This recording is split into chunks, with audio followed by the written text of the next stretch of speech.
Bismillahirrahmanirrahim. Assalamualaikum warahmatullahi wabarakatuh. Alhamdulillahi rabbil alamin. Wassalatu wassalamu ala ashrafil anbiya'i wal mursalin Sayyidina wa maulana Muhammadin wa ala alihi wa sahbihi ajma'in. Asyhadu an la ilaha illallah wahdahu la syarikalah wa asyhadu anna Muhammadan abduhu wa rasuluh. Allahumma salli wa sallim wa barik ala Sayyidina Muhammad wa ala alihi wa sahbihi ajma'in. Amma ba'du. Anak-anakku yang sama-sama insyaallah diberkahi oleh Allah Subhanahu wa taala. Alhamdulillah, insyaallah pada hari ini kembali kita akan memulai kegiatan pembelajaran kita khususnya di kelas 9 di masa COVID-19 ini. Dan kita berdoa kepada Allah Subhanahu wa taala, mudah-mudahan saja wabah penyakit ini segera berakhir dari lingkungan kita, wilayah kita, negara kita, khususnya Indonesia tercinta ini. Untuk mengawali daripada kegiatan pembelajaran kita pada hari ini, marilah kita sama-sama bertadarus dulu. Mudah-mudahan dengan kita membaca Al-Quran tersebut, Allah Subhanahu wa ta'ala selalu memberikan kemudahan kepada kita dalam menerima segala pelajaran yang akan kita pelajari pada hari ini. Mari kita mulai dengan sama-sama, diawali dengan ta'awudz. A'udzu billahi minasy syaithanir rajim. Bismillahirrahmanirrahim. Idza zulzilatil ardu zilzalaha wa akhrajatil ardu athqalaha wa qalal insanu ma laha yawma idzin tuhaddisu akhbaraha بأن ربك أوحى لها يومئذ يشدر الناس أشتاتا ليروا أعمالهم فمن يعمل مثقال ذرة خيرا يره ومن يعمل مثقال ذرة شرا يره. Sadaqallahul azim. Alhamdulillah, anak-anak, barusan kita yaitu bertadarus membaca Al-Quran, karena bagaimana di dalam hadis dikatakan barang siapa yang membaca Al-Quran, kita yang mendengarkan saja mendapatkan pahala, lebih-lebih yang membacanya. Maka mudah-mudahan dengan kita membaca Al-Quran tersebut, Allah Subhanahu wa ta'ala selalu memberikan ridho dan hidayah kepada kita semua. Amin ya rabbal alamin. Anak-anakku yang berbahagia, insyaallah hari ini kita akan memasuki bab pertama, yaitu meyakini hari akhir dan mengakhiri kebiasaan buruk.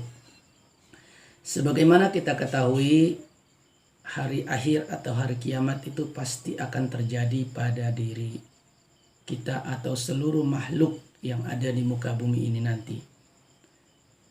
Nah, di sini akan Bapak uraikan yaitu pengertian daripada hari akhir dan macam-macam kiamat, dan kemudian nanti alam-alam apa saja yang terjadi atau yang akan kita lalui setelah hari kiamat atau setelah manusia meninggal dunia. Yang pertama yaitu pengertian hari akhir. Beriman kepada hari akhir ini adalah termasuk rukun iman yang kelima. Jadi masuk dalam rukun iman, jadi yang kelima. Sebagaimana firman Allah Subhanahu wa ta'ala tentang hari akhir ini, Allah Subhanahu wa ta'ala berfirman dalam surah Al-Hajj surah ke-22 ayat 7. Allah Subhanahu wa ta'ala berfirman, a'udzubillahi minasyaitonirrajim, bismillahirrahmanirrahim, wa anna as-sa'ata atiyatul la raiba fiha wa anna Allaha yab'atsu man fil qubur. Dan sungguh hari kiamat itu pasti akan datang, kata Allah. Tidak ada keraguan padanya. Dan sungguh Allah akan membangkitkan siapapun yang ada di alam kubur. Kemudian dalam hal tersebut para ulama mengkelompokkan kiamat ini menjadi dua bagian atau dua, yaitu kiamat sugro dan kiamat kubro. Mungkin hal ini tidak asing lagi bagi kalian. Kalian mulai SD sudah diajarkan juga tentang hari kiamat. Tentu saja penjelasan ataupun pengertian daripada kiamat ini tidak asing bagi kalian. Tapi tidak salahnya kembali pada hari ini juga akan kita bahas. Yang pertama tadi yaitu kiamat sugro atau kiamat kecil. Terjadinya kematian yang menimpa sebagai umat manusia atau sebagian umat manusia. Jadi kiamat sugro ini terjadinya kematian yang menimpa sebagian saja atau sebagian umat manusia. Contohnya meninggalnya seseorang karena sakit, ada sebabnya. Karena kecelakaan, musibah tsunami, banjir, tanah longsor, dan lainnya.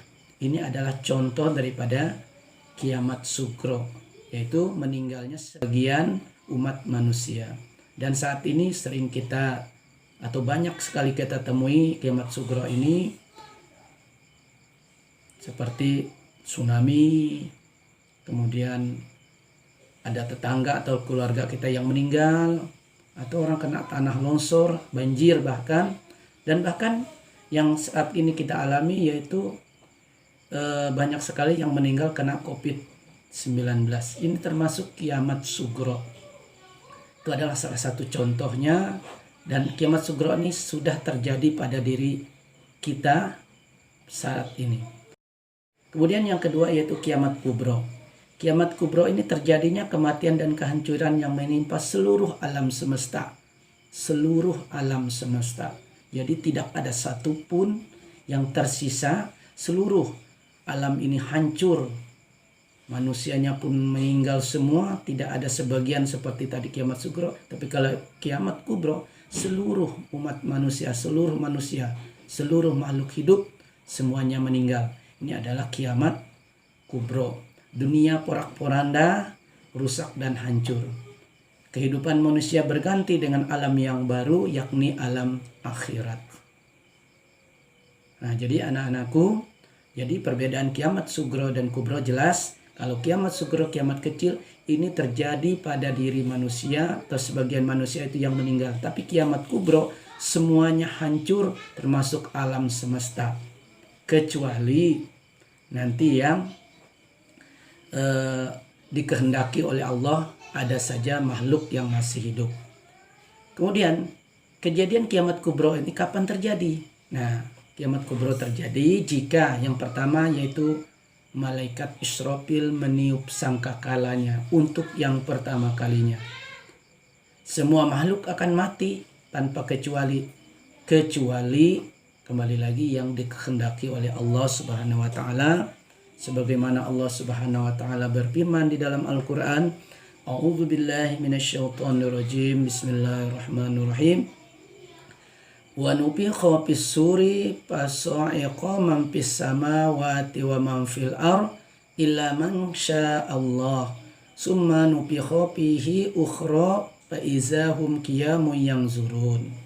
Dan kata Allah, sangkakala pun ditiup, maka matilah semua makhluk yang di langit dan yang di bumi, kecuali mereka yang dikehendaki oleh Allah Subhanahu wa ta'ala.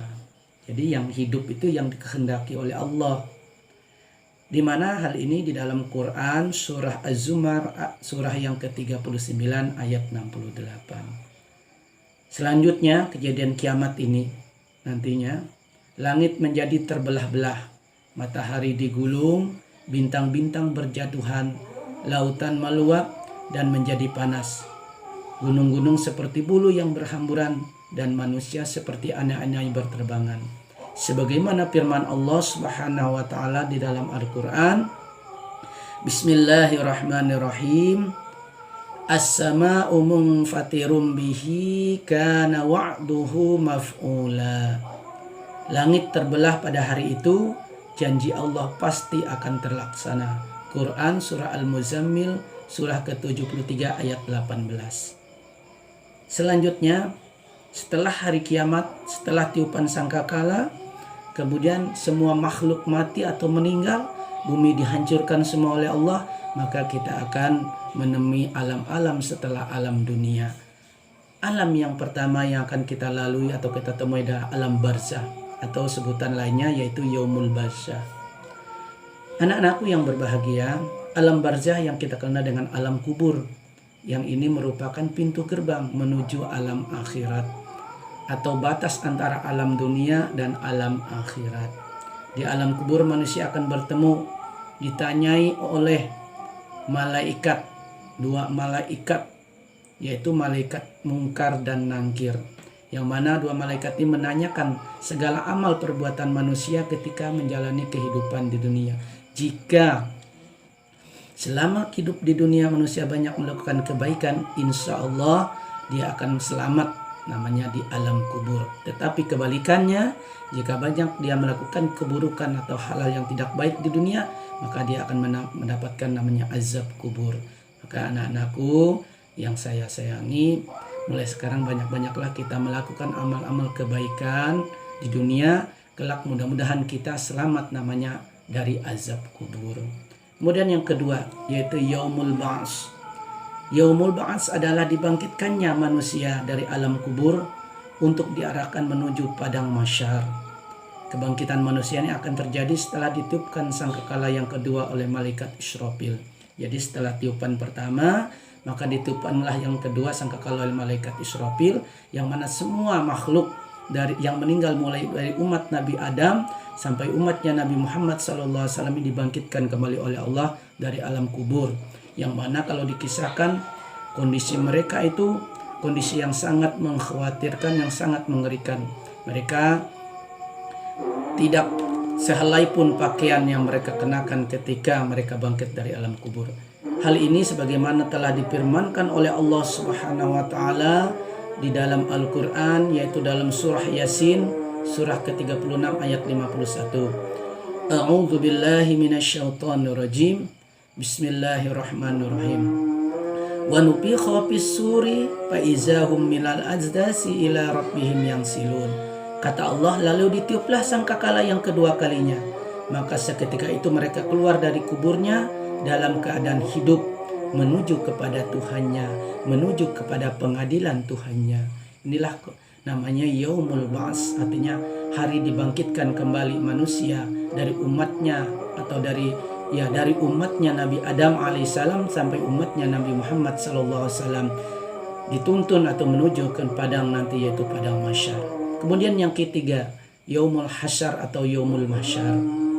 Yaumul hasyar atau yaumul mahsyar, hari dikumpulkan seluruh manusia yang telah dibangkitkan dari kubur di sebuah padang yang sangat luas yang bernama padang mahsyar.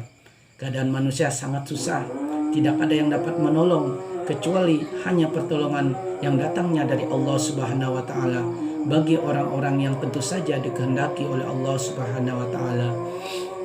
Yang mana dalam hal ini sebagaimana dikisahkan pula kondisi saat itu, seorang ayah tidak lagi ingat dengan anaknya, seorang ayah tidak lagi ingat dengan istrinya, yang dia ingat hanyalah dirinya sendiri. Yang dia pikirkan bagaimana dia biasa selamat nanti, yaitu biar timbangannya lebih berat kebaikannya daripada keburukannya. Ini adalah yaumul hasyar atau yaumul mahsyar. Kemudian selanjutnya, alam selanjutnya yaumil mizan atau yaumil hisab. Mizan adalah timbangan, hisab adalah perhitungan. Dua istilah ini, yaumul mizan dan yaumul hisab, memiliki makna yang hampir sama.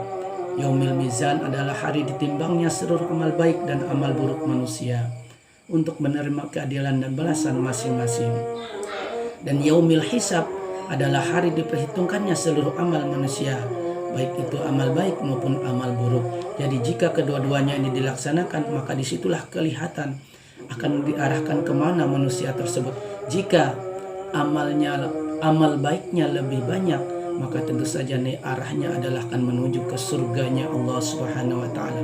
Tetapi jika ternyata berat amal buruknya, maka tentu saja nanti akan siap-siap mendapat azab dari Allah Subhanahu wa taala. Maka kepada anak-anak saya berpesan, mulailah dari sekarang kita lebih memperbanyak amal kebaikan, Apalagi ini kondisi kita saat ini berada di rumah, banyak-banyak melakukan amal kebaikan. Jangan lupa sholat 5 waktunya selalu dilaksanakan.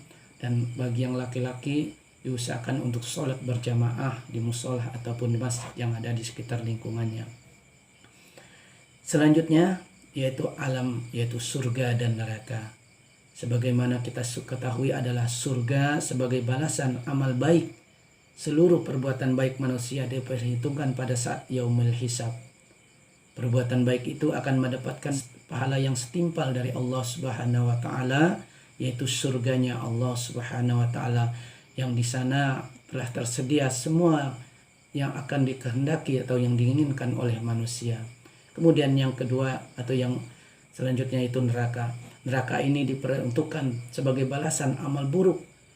Setiap perbuatan buruk manusia juga akan menerima balasannya. Perbuatan sekecil apapun akan menerima balasannya, yakni nerakanya Allah Subhanahu wa taala. Dan kita berdoa mudah-mudahan saja kita yang ada di sini, keluarga kita, saudara-saudara kaum muslimin pada umumnya, nanti kita dapat bertemu, dapat berjumpa, dapat berkumpul khususnya di surganya Allah Subhanahu wa taala. Anak-anakku yang saya sayangi, demikianlah pertemuan kita hari ini. Mudah-mudahan ada manfaatnya bagi kita semua, khususnya kita lebih memperhatikan dan juga kita meyakini bahwasanya hari kiamat itu pasti akan terjadi, dan segera kita mengakhiri kebiasaan-kebiasaan buruk kita selama ini. Mungkin dalam segi ibadah kita bermalas-malasan, kemudian kita jarang sekali membaca Al-Quran ataupun bertadarus.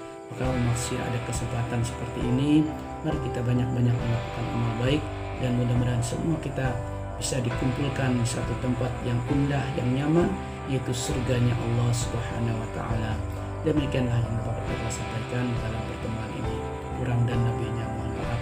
Baiklah, mari kita akhiri kegiatan kita ini dengan sama-sama membaca hamdalah. Alhamdulillahirabbil alamin. Assalamualaikum warahmatullahi wabarakatuh.